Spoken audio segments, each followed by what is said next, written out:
last chatted, and I think it was November or maybe end of October, you were 2 weeks into the university giving you a personal assistant. Can you share more what it's been like having that, and we may be able to extrapolate to everyone having the equivalent of that? So fairly recently, I woke up earlier than usual, and up until that point, I've been thinking, maybe I don't need the personal assistant anymore, because when I look in my mailbox, there's only about sort of 30 things to be dealt with. But the morning I woke up early, I discovered there were hundreds of things to be dealt with, because my personal assistant was just dealing with them. That was kind of essential. And when you look at how she has learned about you and the way you might answer questions or how you would assess a situation, what has it been like as she's gotten to know you personally better? It's been good. She's getting much better at knowing which questions I want to answer myself, which talks I might be interested in giving, and which talks I'm definitely not interested in giving. She can pretty much recognize my former students. To begin with, one of my former students would send me mail, and they'd get a very polite answer saying I was busy. And I remember talking to a student, I got this answer from you, didn't sound like you. And so now I tell my students, if you get a really polite answer, that's not me. Don't have time to write the full polite answer. And so in some ways she's acting as your proxy. She's learned how you see the world and is placing that as a first filter. How would AI develop that ability to do proxies to help people navigate how work and life might change as AI is able to automate more things? Do you see a world where people will have many different specialized assistants or just one that knows them? Any thoughts on that? It's a very good question. Why don't you just train one big neural net to do everything? Because that's more efficient in the long run, because you can share what different tasks have in common. So there's always this tension between having a small neural net specialized to one thing, which doesn't have much training data. If you've got enough training data, that's a sensible thing to do. And so if you have huge amounts of training data, it's quite sensible to have many small neural nets, each of which is only trained on a tiny fraction of the training data, and a manager who decides which neural net should answer each question. If you don't have that much training data, it's typically better to have one neural net that's learned on all the training data. And then maybe after you've trained on all the training data, you might fine-tune it to be a specialist in different domains. And that seems to be a good compromise. Train one neural net on everything, and then in particular domains, fine-tune it for that domain. I mean, it sounds like if I look through the history, people said, it might do this, but it won't do A, B, C. And I think your answer sounds like it could be just a matter of time and scale, maybe data. Go back 10 years and take anything that people said it couldn't do, it's now doing it. And so if we fast forward now 10 years in the future, obviously the implications for society are huge. But on the positive use cases, healthcare is one. Tell us a little bit about why that is so personally important to you and how that could evolve over the next, let's say 5 years. What a family doctor does, the sort of first line. The family doctor knows quite a bit about you. Maybe knows something about your family, maybe even knows a few things about your genetics. But she's only seen a few thousand patients. I mean, almost certainly she's seen less than 100,000 patients in her life. There just isn't time. An AI doctor could have seen the data on millions of patients, hundreds of millions of patients. And also could know a lot about your genome, a lot about how to integrate information from the genome with information from tests. So you're going to get much better family doctors with AI. And we're going to get all sorts of things like that for CAT scans and MRI scans, where AI can see all sorts of things that current doctors don't know how to see. I brought up that example to a doctor who had looked at the interaction between radiologists and AI. And there were a few different scenarios. So one is, AI is confident and the doctor is confident. Same diagnosis, obviously easy. I would trust the AI. So they were doing a study on this. But what was interesting is if a doctor is confident it's X and AI is confident it's Y, the doctor chooses to go with their own diagnosis. Fair enough. Now, if the doctor is not confident and the AI is also not confident, the doctor chooses the AI solution with the sort of human thinking of like, well, if I'm not sure, I'll blame it on the AI for being wrong. I just thought the human nature of that feels so real and dangerous at the same time. Yeah, I think that's telling us more about human nature than about what the optimal strategy is. Absolutely. And ways that we might misuse AI in the human-AI interaction. The thing I know a bit more about from a paper that's more than a year ago now is you take a bunch of cases that are difficult to diagnose. So this isn't scans, this is, you're given the description of the patient and the test results. And on these difficult cases, doctors get 40% of them right. An AI system gets 50% of them right. And the combination of the doctor and the AI system gets 60% right. And if I remember right, the main interaction is that the doctor will often make mistakes by not thinking about a particular possibility. And the AI system will raise that possibility. It'll have a list of possibilities. And when the doctor sees that possibilities, the doctor will say, oh yeah, the AI system's right there. I didn't think about that. That's one way in which the combination works much better. The AI system doesn't fail to notice things in the same way a doctor often does. But there it's already the case that, and this was more than a year ago, that the combination of AI system and doctor is much better at doing diagnosis than the doctor alone. And what it sounds like the AI is doing is generating a scenario-specific checklist. Here are a range of different things, and it can do that very quickly, and a doctor can just look at that and go, no, no, no, oh, maybe this. And it sort of allows it to do a little more system one intuition on those and then pay more attention to the ones that it thinks is important versus difficult system two thinking across every possibility. Yeah, so that's certainly one of the things that's going on. The other thing that's going on, of course, is you get the ensemble effect. If you have two experts who work very differently and you average what they say, you'll do better than... Anything that's processing vast amounts of data, finding patterns and similarities, and then identifying sort of promising candidates for humans in that sort of collaborative model you mentioned, that's going to power things. Part of that leads to my next topic, which is around personalization. And so we'll be in a world where your biology is different from mine, is different from someone else's. And so the intervention on the medical side can be more tailored to each of us. Is there research currently going on around how that might change sort of health outcomes? I believe there is. I don't know as much as I should about this. But for example, in cancer, you'd like to use your own immune system to fight it, and you'd like to sort of help your immune system recognize the cancer cells.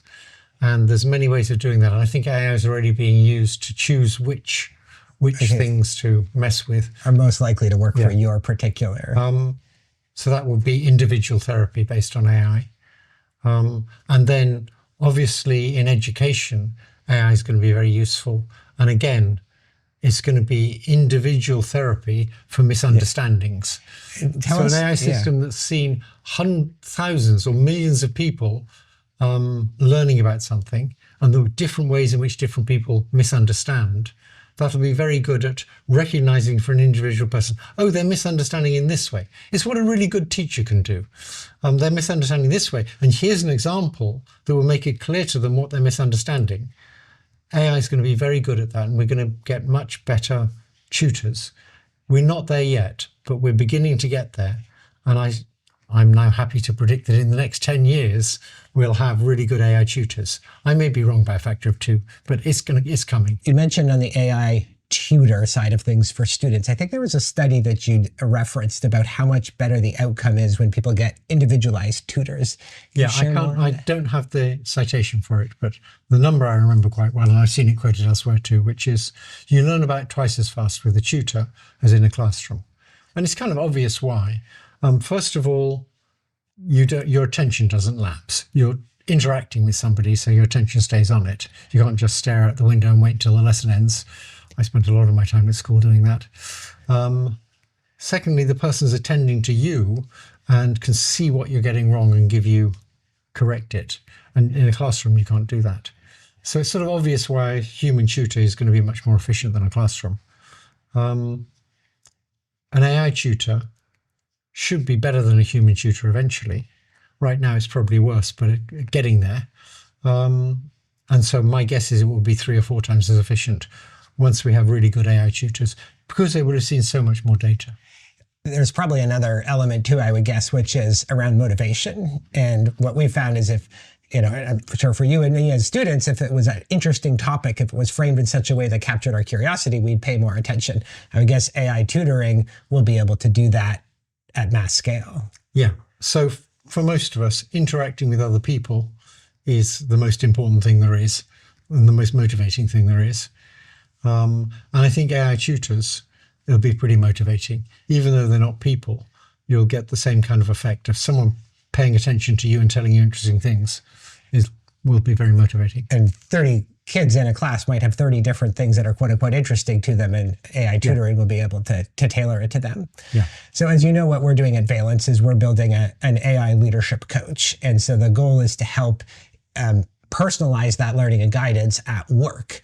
And one of the things, we're talking to an education company, and they said it's such a shame that everything we've learned in education about how to help people learn concepts seems to fly out the door the moment they step into the work world, and they're just left mostly on their own to learn. So we're excited about that. Can you share how you can see that thread of learning continuing throughout someone's career and not just ending when school's over? So I would relate this to the longer term development of AI. AI is going to be used everywhere, and it's going to get to be very intelligent. If we can reach a situation where we get a symbiosis between people and AI is going to make the world much more interesting for people. Mundane things will just be done by AI.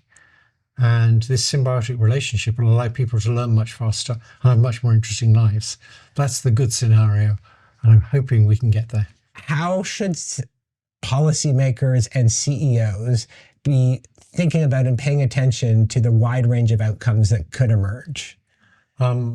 This very quickly gets you into politics, because what's going to happen is mundane intellectual work is going to be done by AI, and that's going to replace a lot of jobs.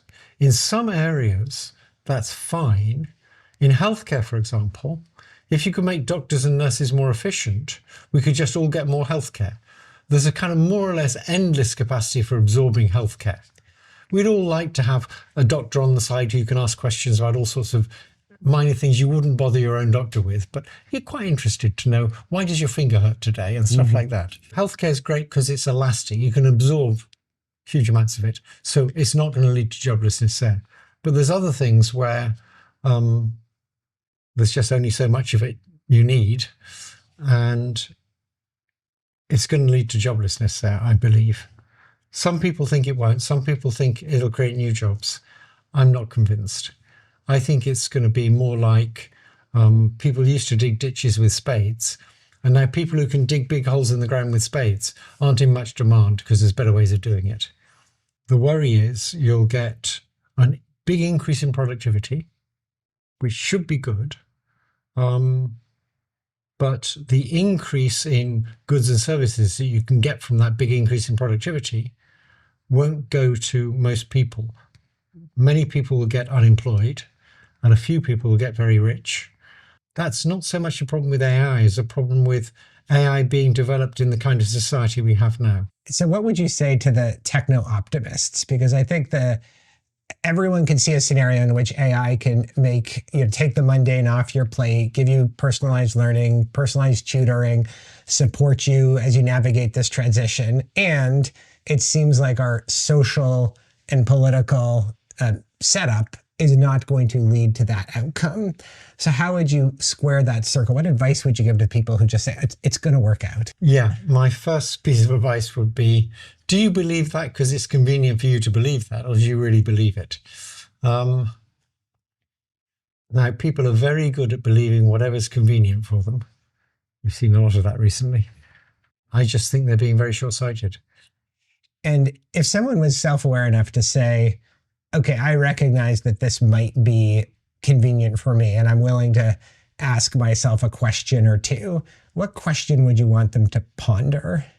One big question is, should AI be regulated? And I think regulation is going to be essential if we're going to avoid some of the really bad outcomes. If you think of the media, if you had a magic wand, what's one change you would make to how they portray or cover AI? It's interesting. I haven't thought about that because I don't have a magic wand. But I wish they'd go into more depth so that people would understand what AI is. People have used ChatGPT and Gemini and Claude. And so they sort of have some sense of what it can do, but they understand very little about how it actually works. And so they still think that it's very different from us. And I think it's very important for people to understand it's actually very like us. So our best model of how we understand language is these large language models. Linguists will tell you, no, that's not how we understand language at all. They have their own theory that never worked. They never could produce things that understood language using their theory. They basically don't have a good theory of meaning. And these neural nets use large feature vectors to represent things. It's a much better theory of meaning. So I wish the media would go into more depth to give people an understanding. If people did understand that, how do you think it would adjust the lens through which they view AI and the policy importance of regulating it? I think they'd be much more concerned and much more active in telling their representatives, we've got to regulate this stuff and soon. And in fact, people have talked a lot about, will AI be able to regulate AI? I think that's wishful thinking. I think that's about as hopeful as having the police regulate the police. We've talked to some scientists who have been part of trials who have AI generates concepts and scientists evaluate which ones seem to be the most promising. And it seems like it's a more effective way of making progress. Right now, yes. Right now, having AI suggest things and people make the final decision seems pretty sensible.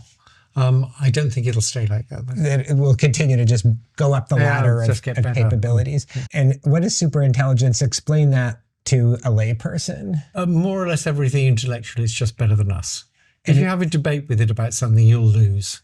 And what about creativity? What about those things that we consider essentially human, just as good as us? 1,000 Picassos? Maybe that'll come a bit later. Many people have suggested that because it's not mortal and they'll have a different view of things. The idea that it's not creative, I think, is silly. I think it is creative. It's already very creative. It's absolutely creative. It's seeing all these analogies, and a lot of creativity comes from seeing weird analogies. Is the LLM or the AI that we have today conscious? I would rather answer a different question. I know this sounds like being a politician, but there's three things people typically talk about.